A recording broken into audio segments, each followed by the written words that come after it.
kuna ucheo wa gharama tofauti. Kuna cha milioni, kuna radi ya 15,000. Hapo wapi? Chipu. Kuna radi mpaka ya laki. Wewe kukaa chini mbele za Bwana, upate muda utulivu, akupe uhakika kufanya vitu, unakurupuka tu.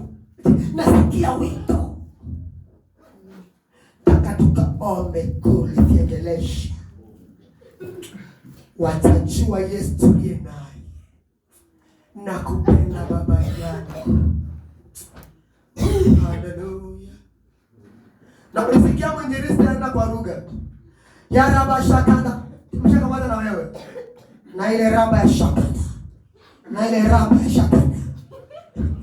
Wewe kunena kwa lugha hatukalili. Kama unakalili wewe, toka kwa jina la Yesu. Amen. Kunena kwa lugha ni uvuvio wa Roho Mtakatifu. Usikalili tu. Ulisikia shaka. Tena umeshaka. Shaka. Wewe ni nyoka. Simama.